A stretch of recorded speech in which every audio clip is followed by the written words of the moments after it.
آپ اپنے کام کا لطف لینا شروع کریں، آپ اس کا مزہ لینا شروع کریں۔ آپ اپنے کام کا مزہ لینے لگ جائیں تو اس میں مزہ آنے لگ جاتا ہے۔ آپ اپنے کام کو سرور سے کریں تو سرور آنے لگ گیا، لیکن اگر آپ نے اپنے کام کو تھکا تھکا کرنا ہے، پریشان کرنا ہے، تو اس میں مزہ میلاد شریف آ رہا ہے۔ ادھر دیکھو میری طرف، میلاد کرنا ہے تو پورے ذوق سے کرنا ہے۔ اس کو نہ تھوڑا کریں، تھوڑے خرچوں والا کریں، لیکن پیار سے کریں۔ یعنی اس میں آپ دریاں بھی بچھائیں تو مزہ لے کے بچھائیں۔ محلے کے بچوں سے نعت سنیں۔ آپ یہ چھوڑ دیں، یہ جو وی آئی پی کلچر آ گیا میلاد میں، اس کو بھی نکالیں۔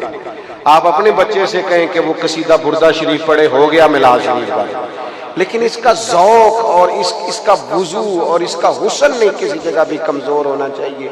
آپ کے اندر وہ خاص لہر ہو کہ میں اپنے نبی کا ذکر کر رہا ہوں، میں حضور کے میلاد شریف کی بات کر رہا ہوں۔ اس میں زیادہ تکلفات کی ضرورت نہیں، اس میں درد دل کی نیتوں اور ارادوں کے خالص ہونے کی ضرورت ہے۔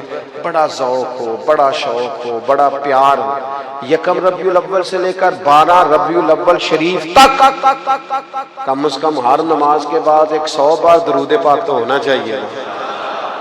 کم از کم ہمیں ہر روز سوتے وقت 3 نعتیں تو سن کے سونا چاہیے نا ربیع الاول۔ ہمیں کم از کم یہ پورا مہینہ حضور کی سیرت پاک کا اور سنت پاک کا روز کا ایک ایک باب کا درس تو سیکھنا چاہیے۔